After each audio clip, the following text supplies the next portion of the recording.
आता बातमी पंढरपुरातून. पंढरपुरातल्या सळे गावामध्ये 300 वर्षांपूर्वीचा एक दुर्मिळ शिलालेख उजेडात आलाय. सळे गावातील एका गोल घुमटाच्या ऐतिहासिक वास्तूचं संशोधन करत असताना लातूरमधल्या पुरातत्व अभ्यासक कृष्णा गुडदे यांनी या शिलालेखाचं वाचन करून हा शिलालेख उजेडात आणला.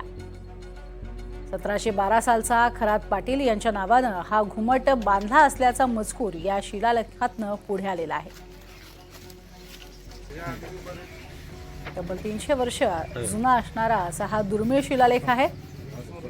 1772 सालचा हा शिलालेख सापडलेला आहे, ज्याचं वाचन केलेलं आहे लातूरमधल्या एका संशोधकानं.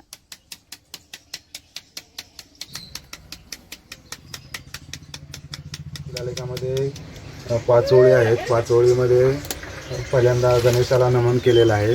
त्यानंतर शके 1634 संवत्सरामध्ये हे घुमटाचं कार्य सुरू झालेलं आहे आणि ह्या घुमटावर बैरजी शराफ म्हणजे खरात, मोगदम म्हणजे पाटील आणि मौजे चळे या ठिकाणी यांचा घुमट बांधलेला आहे अशी या शिलालेखातून माहिती मिळते.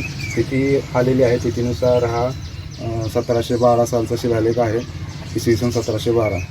इसवी सन 1712 म्हणजे बघा नक्की जरा 300 वर्ष होऊन गेलेला.